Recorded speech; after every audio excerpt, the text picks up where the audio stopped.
30 million years ago, a monster roamed the landscape. Well, we're talking about one of the most ferocious animals that probably ever walked the earth. This was the biggest beast to live in North America since the dinosaurs. Look at the size of that skull. Look at all those teeth in there. There is no animal like this anywhere. See, if this thing's biting over the front. But this creature's true character has baffled the world's best paleontologists. It might look like a pig, but it's more vicious than a grizzly bear. One thing is for sure, this beast was so frightening, some call it the pig from hell.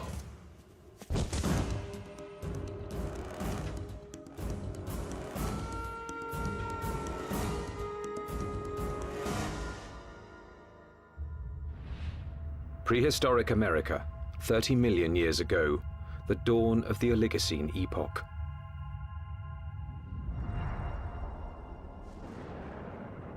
The Earth was cooling, and as temperatures dropped, the landscape began to change. In what would someday be Nebraska, Wyoming, and South Dakota, tropical forests gave way to a radically different environment. As forests disappeared, animals had to adapt to a dangerous new world of wide open spaces with nowhere to hide. A world where there was only one way to survive: run for your life. Camels become adapted for open country, horses become adapted for open country, and you have to be able to escape your predators by being fast runners. As prey animals became harder to catch, predators also had to change. In this arms race, it took speed and jaw power to stave off starvation. There were nimravids, cat-like creatures with saber teeth, which could kill with one quick bite. And the fearsome hyenodon with its lethal jaws.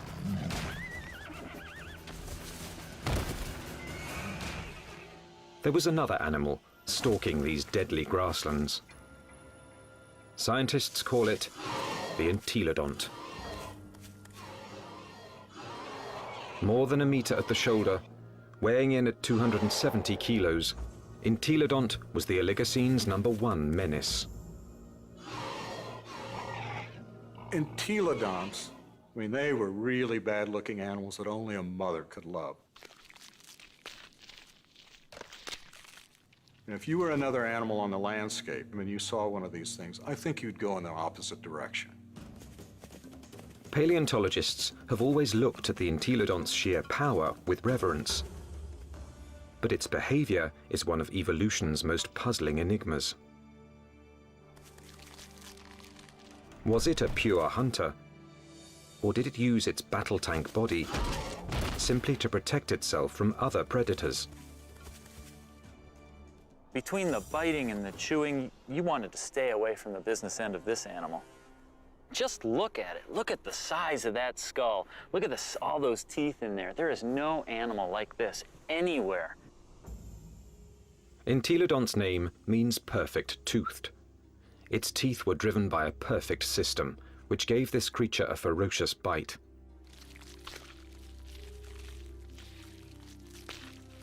Its jaw power came from two massive cheekbones that leveraged the muscles and supercharged them, driving the deadliest jaws of its time. Jaws that could open 90 degrees and could clamp down harder than a hippo's or a crocodile's. This beast was bioengineered to bite. But what it was eating and why remains a mystery. Entelodonts have no modern relatives, no modern close relatives. So it makes it a challenge for a paleontologist to figure out how they made their living. What would an animal with such an enormous flange on its face, such enormous teeth, be eating? What was it doing? Entelodont fossils first caught the attention of scientists in the 1850s. They decided it was a bear-like creature. But then grooves in the teeth suggested that entelodonts were digging for plant roots, meaning that they literally ate like pigs. Today, scientific analysis has confirmed that the entelodont's closest living relative is the pig. But while this creature has some pig-like features, scientists have struggled to place it in any one category. In many ways, they're analogous to pigs, but they're also analogous to bears. They're also analogous to hyenas. Nobody's thought about these animals before. And there's no animal alive today that is a direct comparison to entelodonts. The lifestyle of entelodonts has provided paleontologists with difficult questions. A new generation of scientists is looking at the entelodont to determine why this plant-eating animal had teeth like a carnivore.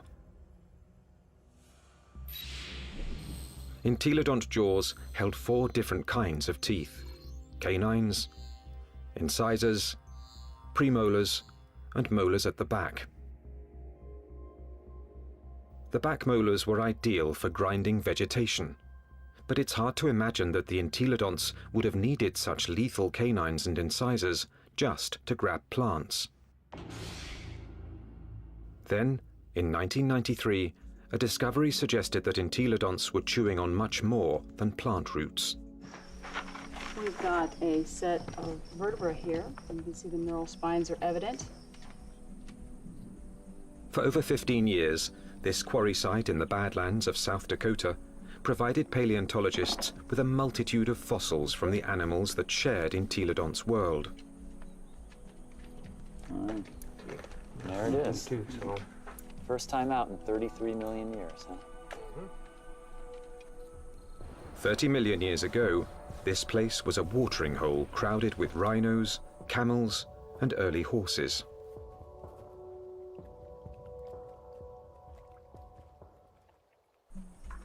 Well, we have some articulated ribs. Scientists also found one of the largest collections of entelodont bones in the history of North America. So many that they dubbed the site the Big Pig Dig. Fossil hunters also found the prehistoric equivalent of fingerprints, entelodont teeth marks, all over the bones of the biggest and fastest animals of its time. Well, these represent bite scars along the dorsal margin of this rhinoceros skull. Well, what could make these marks? If we take an entelodont skull, we see that the premolars are widely spaced apart.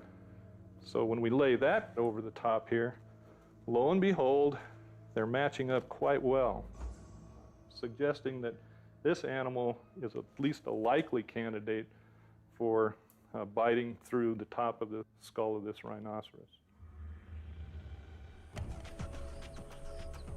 The dig presented key evidence that entelodonts didn't just eat plants, suggesting that they were less like modern pigs and more like fearsome prehistoric predators.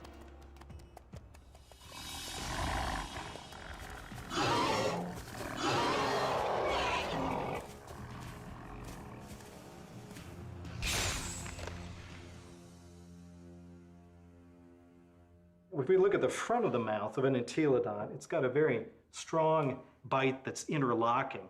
The teeth come together like that. The tips of the teeth don't touch each other, so it's not really specialized for cropping vegetation. In addition to interlocking, the front teeth angle slightly forward, giving entelodonts the ability to grab and nip, something plant eaters don't need, but meat eaters do.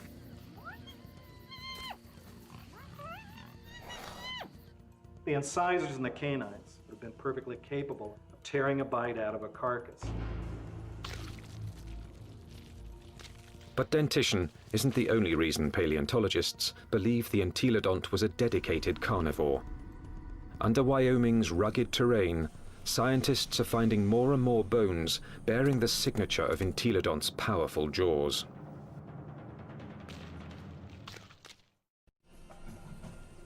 Across the Great Plains of North America, scientists are investigating a prehistoric pig.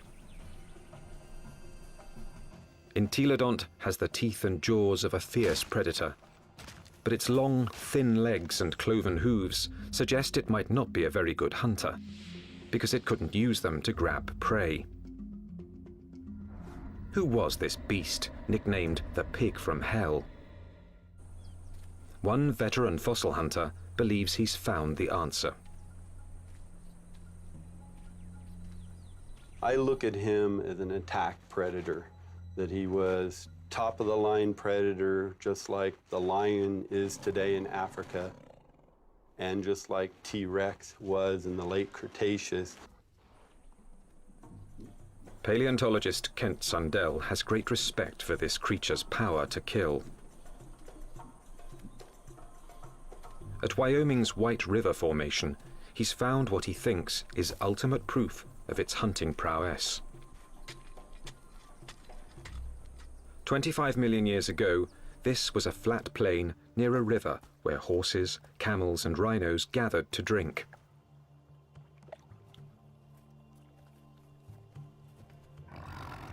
Fierce carnivores, such as hyenodons and saber-toothed cats, were also drawn here. It was the perfect spot to ambush and kill the unwary prey animals. In 1998, Dr. Sundell found the mangled skeletons of 7 miniature camels jumbled together. All the bones had been gnawed, and 6 were missing their hind quarters. In theory, they could have been the victims of several predators, like the hyenodon or early saber-toothed cats. But when Dr. Sundell matched up the teeth from White River's meat-eaters with the bite marks on the camel's bones, only one fitted.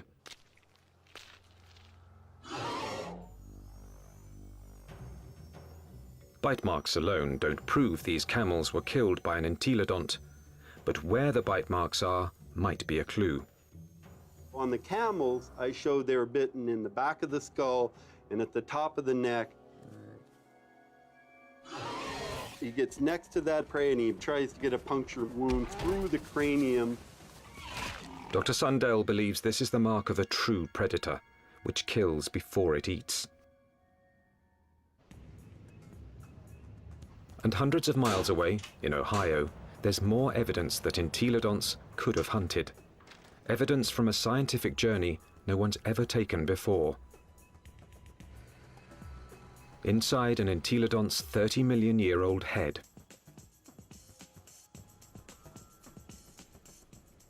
At Ohio University, anatomist Larry Whitmer uses a CT scan to electronically model the brain surfaces of prehistoric animals. When he modeled his first entelodont brain, he noticed something unusual. This animal's eye sockets face right back out at us. What that tells us is that this animal almost certainly had binocular vision, meaning the visual fields overlapped, which allowed them to have some depth perception. Larry Whitmer believes entelodont's eyes help to identify it as a predator. There's a decent chance that this animal has binocular vision as a predatory adaptation, to actually spot prey and actually judge their distances, which you might actually expect an ambush predator to have. So it could actually jump at the right speed and the right distance in order to capture its prey.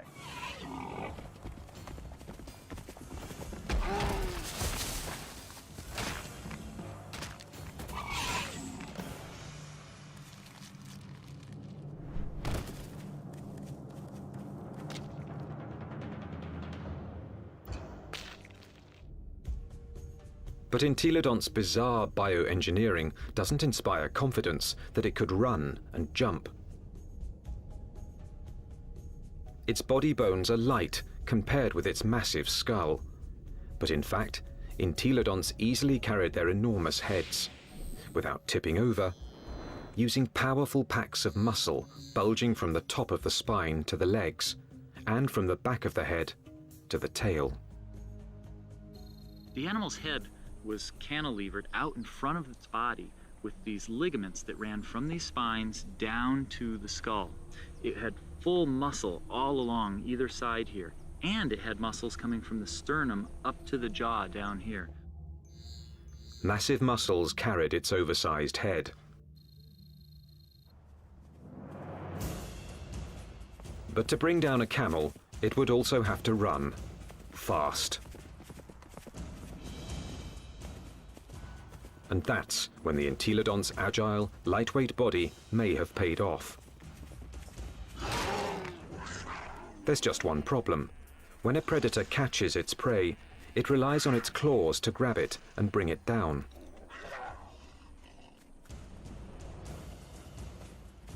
Armed with only cloven hooves, there is no way the Entelodont could have captured a fleeing camel. Or is there? It must have been doing something right, because there's compelling evidence that plenty of large mammals ended up as an Entelodont's lunch. Well, it looks like there's a lot of bones coming out along here, and right here we have a really large limb bone.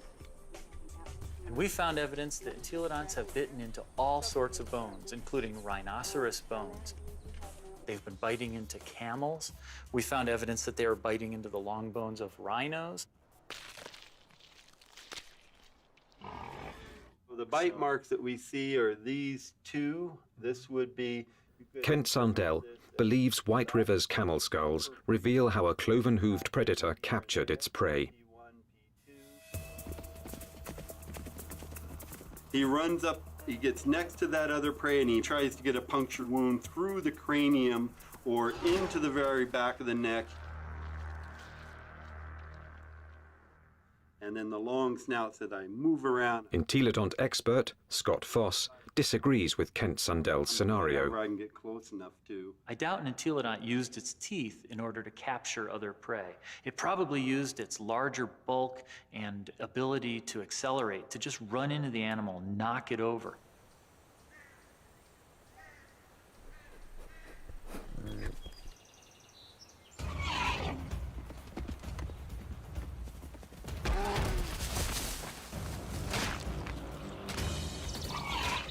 Once I had that animal knocked over, then the teeth can go into business, then the jaw goes into business, and it could crush whatever it went into. And it probably bit the animal right there in the head. Entelodont had all the tools necessary to kill prey animals. But there is more to the job of hunting than just the kill. A top-flight predator must have the ability to find and ambush its quarry. To understand this part of the process, science needs a fossilized window into an entelodont's world. What would we see if we could follow in an entelodont's 30-million-year-old footsteps? At a fossil site in Nebraska, that's exactly what scientists have done. And these footsteps have led them on the trail of the creature's hunt for food.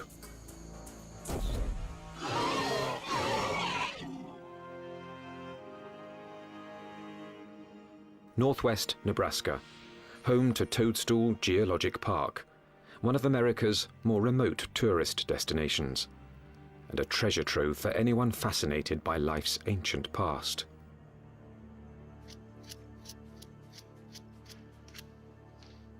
Okay, here's our heel pad. Toe, toe, center hoof, which bears most of the weight, the middle toe. So that makes this a very nice rhinoceros print. 30 million years ago, these solid rocks were muddy stream banks, where migrating animals left their footprints, still preserved in Toadstool's rocks. Well, once we get it clean, it's a very nice rhino. Weigh in anywhere around 500, 600, 700 pounds.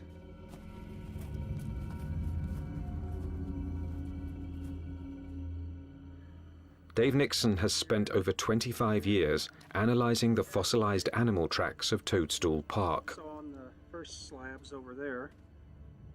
He pours water on 30-million-year-old tracks to make them more visible.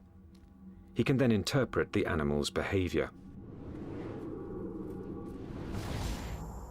And he's walking at a deliberate pace, but not excited until he gets to this point.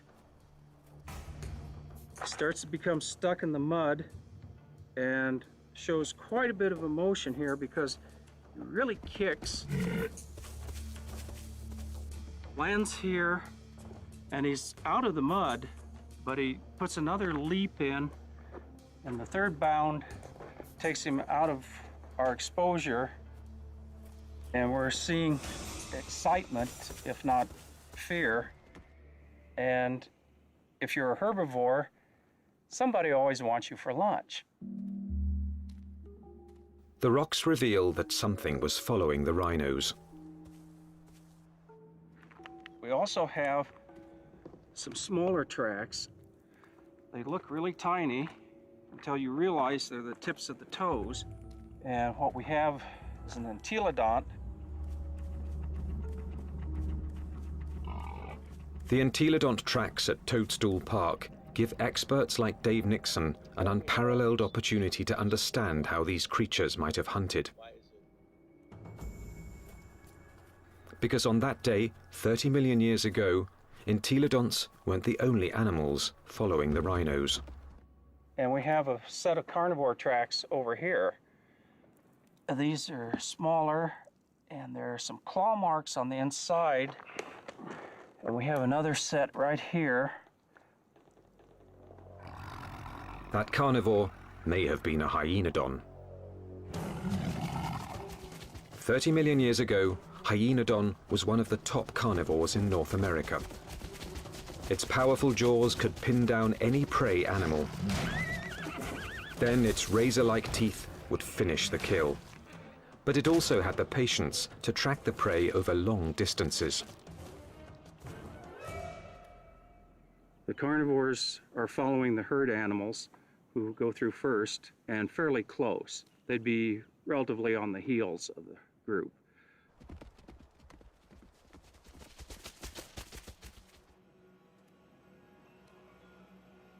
Mysteriously, the tracks also reveal that the Entelodonts were letting the competition get closer to the prey. They're following the main herd, but they're not as close in time. Why would a hungry Entelodont on the trail of a meal allow another predator to rush in for the kill?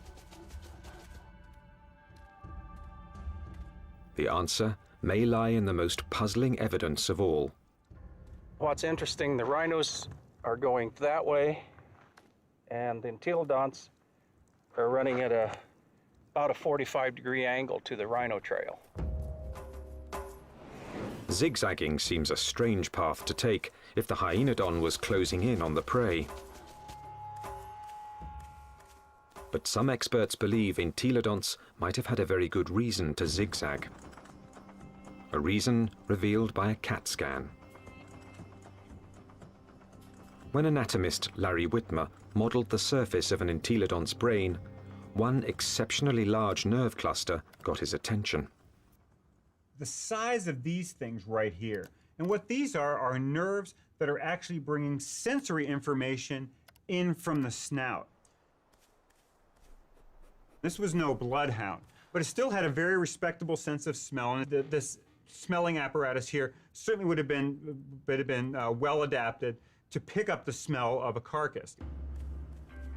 And that could explain why the Toadstool Park Entelodont zigzagged while following the rhinos and hyenodon. Zigzagging could have helped its nose track the smell of a kill. It's searching. If, say, something's here or here, as you go around it, as the wind brought the scent to you, you'd be able to basically triangulate in on it and go find it. So if you were, the wind's from this direction and you're upwind, you'd miss it. But as you came this way, you'd be downwind and catch it, and you could double back.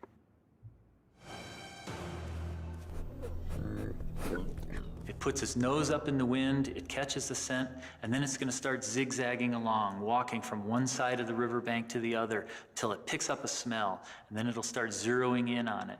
And by moving from side to side, it's able to pick up changes in that smell and zero in which direction it wants to go. How do we know this behavior? Because animals with good smell do that today. Modern predator behavior could provide crucial clues as to how the Entelodont lived. There's no doubt that this 30-million-year-old battle tank was built to kill, but it may have let others do the killing and then moved in to take possession. One of the strategies we often see that takes place is where one animal will chase another one off of a carcass. We see this at Yellowstone National Park, where wolves will bring down an elk and a grizzly bear will chase off the wolves because it's bigger, it's nastier. This might have happened to the hyenodon at Toadstool Park.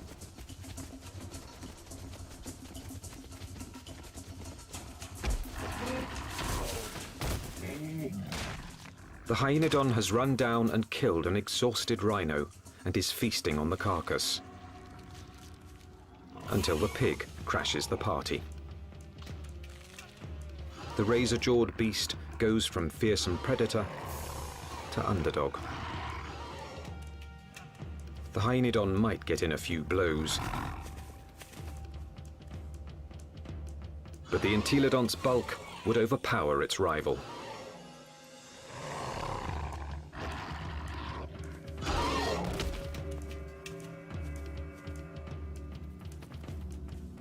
Entelodont had the tools to take any carcass it wanted. I can't think of any other carnivore that might stand up to it. Some experts argue that this is the true secret of the creature's success. An Entelodont could hunt, but it didn't need to be a full-time predator. Instead, it let true predators do the hunting and killing, and then stole the fruits of their labor. Stealing food from a hyenodont, even if it meant getting into a battle with a hyenodont, would probably take a lot less energy than having to hunt for food and kill food on its own. If scavenging was its lifestyle, the Entelodont's complex bioengineering doesn't look so strange. Entelodont had the eyes of a hunter, the nose of a scavenger, the front teeth of a meat-eating carnivore, and the back teeth of a plant-eating herbivore. It may have evolved from a plant-eater into an omnivore, a creature that could eat whatever was available in a radically changing world. And so in reality, what this animal ate was anything it wanted. That's part of the reason why these animals were as successful as they were for as long as they were on the planet. The Entelodont's success was about to be tested by an ever-evolving planet. The Earth was growing cooler, and the landscape was changing. Some of the Entelodont's fiercest rivals would not survive, but the pig from hell was about to show it could withstand the test of evolution by getting bigger.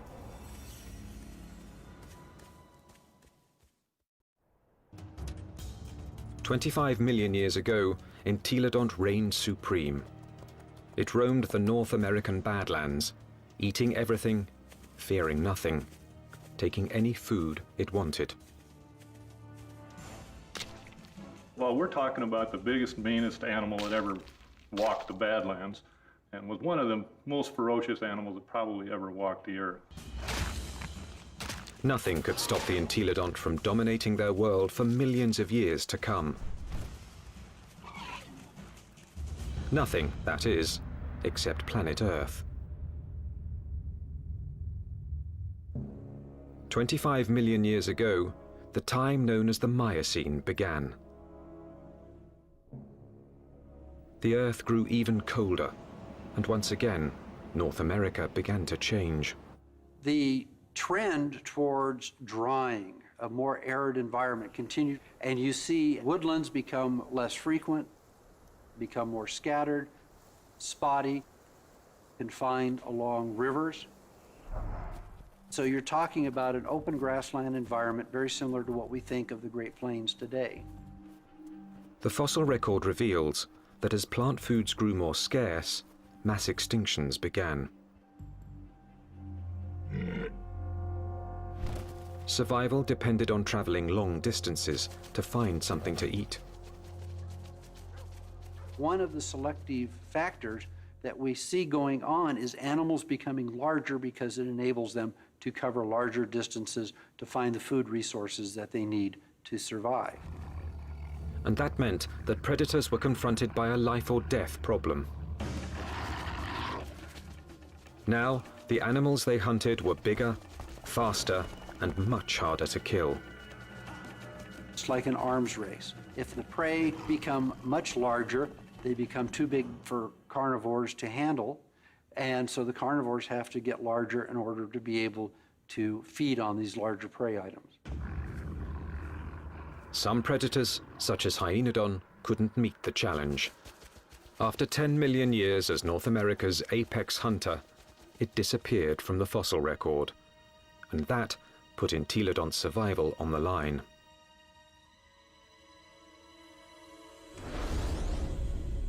When the predator is gone, the scavenger is now in danger. The scavenger now needs to adjust its lifestyle.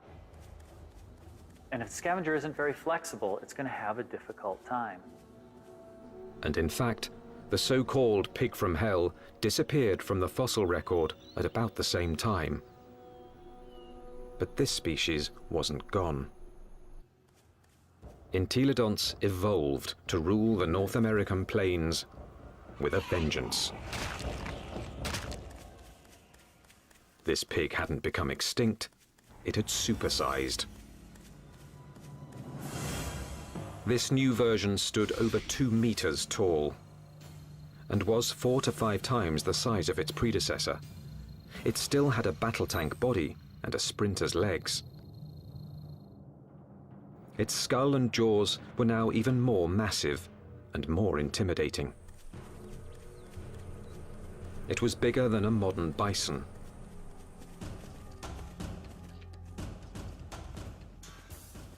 The experts call it Dinohyus, a name meaning terrible hog. Terrible enough to earn a nickname of its own, the Terminator pig. Dinohyus. This is the monster of monsters. This is the beast of beasts. The skull alone is almost 1 meter long. This thing could bite through anything. The canines are this big around. They're just an enormous animal. And what is it doing? The answer lies at Agate Springs, Nebraska, one of the few places in North America where Dinohyus fossils are found. 24 million years ago, this place was a watering hole, an oasis in the arid sea of grass.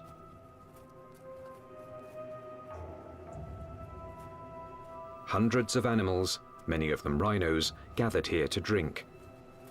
And as the drier, colder planet killed off their food supply, they came here to die, making Agate Springs a paradise for predators and a favorite haunt of the Terminator pig.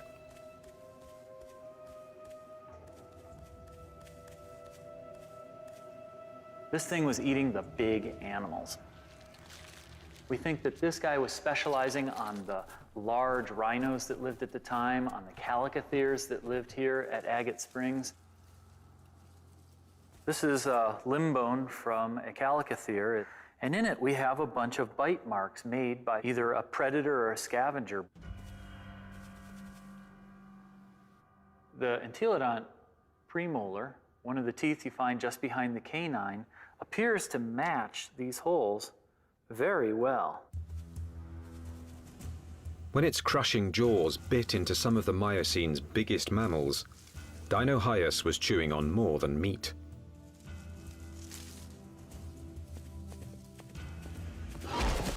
But the important part of this bone is this end here, where it's been broken off.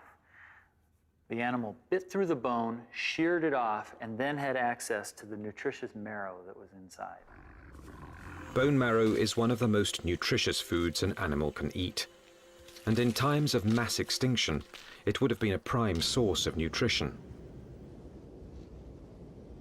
As the Miocene climate change killed off thousands, a diet from scavenged bone marrow may have allowed the Terminator pig to thrive.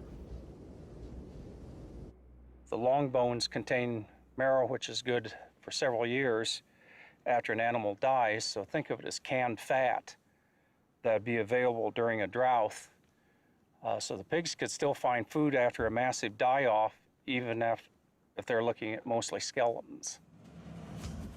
The Terminator pig was the pinnacle of Entelodonts evolution. This beast had supersized to survive the Miocene's challenge. And it very nearly succeeded, but not quite.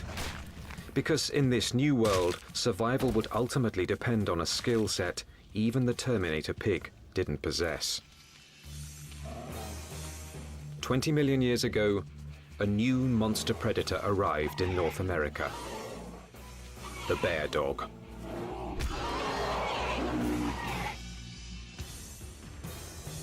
The Miocene epoch, 20 million years ago. In what's now northwest Nebraska, Dinohyus, aka the Terminator pig, is settling down to eat. The chances are good that its meal will be interrupted.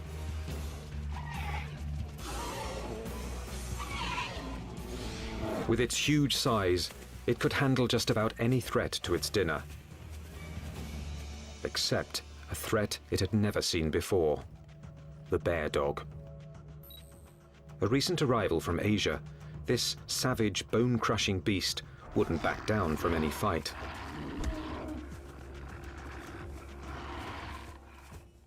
The bear dog migrated from its homeland in China and Mongolia across the Bering Strait to North America about 23 million years ago.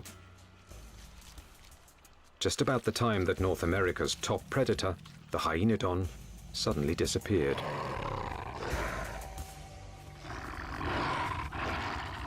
Scientists suspect that it wasn't a coincidence.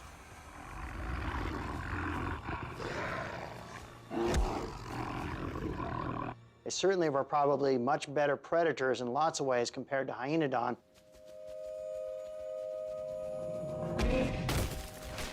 And so it's a reasonable expectation that they probably drove the last of Hyaenodon to extinction in North America. With Hyaenodons gone from North America, the bear dogs faced off with their only remaining competition, the Terminator pig. Dinohyus relied on its massive size and killing jaws, two advantages its ancestors had once deployed against Hyaenodon.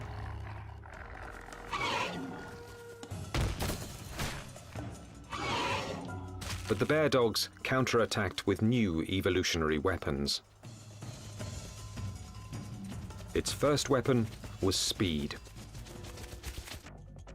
With its heavily muscled, top-heavy body, Dinohyus could be a fast runner in short bursts. But on the vast, open plains, the bear dog's bioengineering was perfectly suited for long-distance pursuit of prey that was becoming much harder to catch. So when you look at the skeleton of this animal, it's a much more sophisticated, much faster running animal. We see longer legs in the horses, longer legs in the camels. So if it came to running down prey items, this animal would have had an advantage. Its next weapon was its teeth. Entelodonts ate well because their jaws and teeth could tear flesh and crush bone to extract its highly nutritious marrow. But bear dogs could do these things just as well. In fact, even better.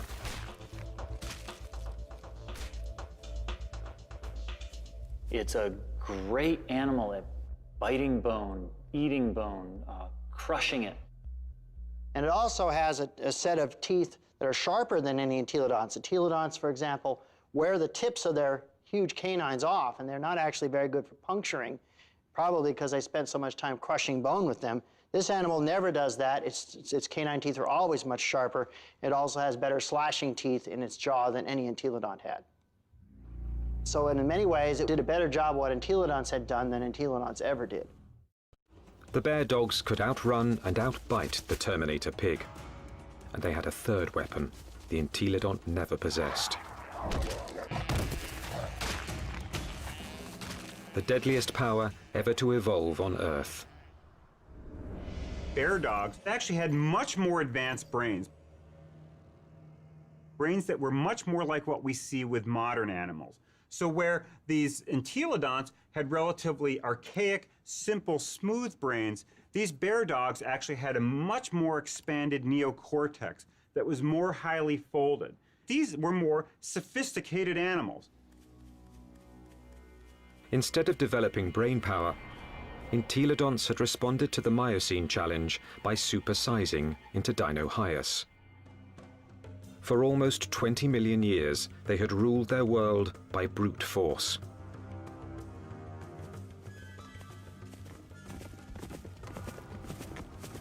But no more. From now on, brains, not brawn, would decide who won and who lost nature's battle to survive. The mammalian world was fully caught up in this neural arms race. That arms race was starting to take place, and these entelodonts apparently weren't taking part in that.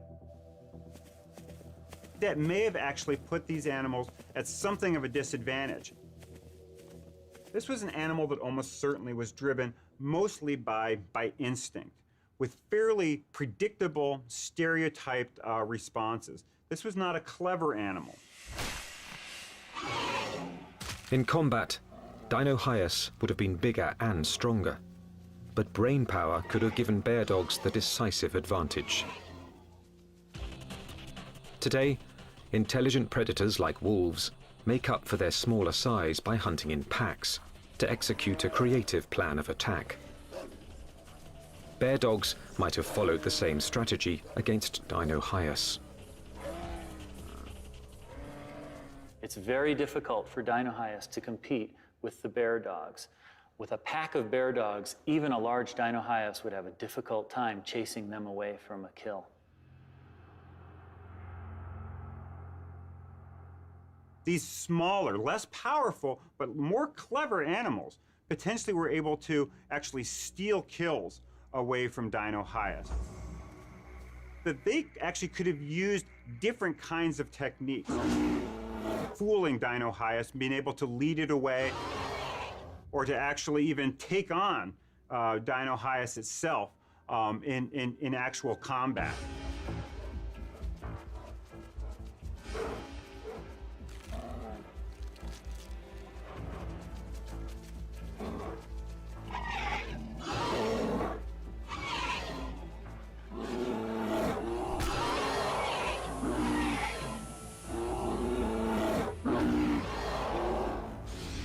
And so this is a more advanced animal in terms of its teeth, in terms of its speed, in terms of its overall body size, and especially in terms of its intelligence. This thing has a much larger brain for its body size than does any entelodont. This animal had entelodonts beat in almost every way you can think of. Within a few million years, after bear dogs arrived in North America, they had squeezed Dinohyus out. Its favorite food, the Calicothea, was also extinct. Without this meal to sustain its own massive bulk, the Terminator pig was forced to compete directly with bear dogs for smaller prey. And that meager food source wasn't enough. The supersizing that had once guaranteed success was now a fatal flaw. Eventually it got to the point where it is no longer advantageous to keep getting bigger because you reach a point of diminishing returns, that the amount of food you get by stealing from other animals does not compensate for your needs to maintain a population. Unable to get the calories it needed, the Terminator pig became the last entelodont. So if your prey goes extinct, you're likely to go extinct as well. Just getting large is not a good idea for the future.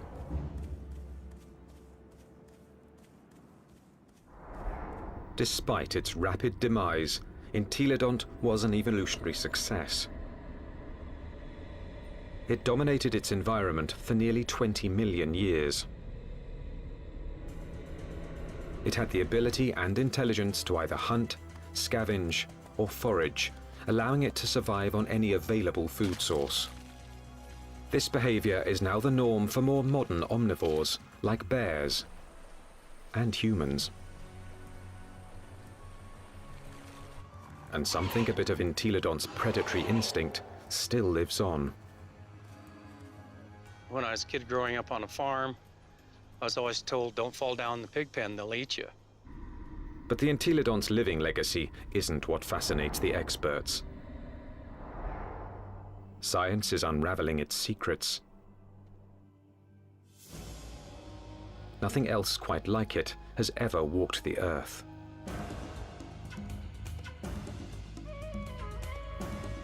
All we know is that this strangest of creatures, this toothy beast with an appetite for destruction, dominated its brutal, dangerous world for tens of millions of years.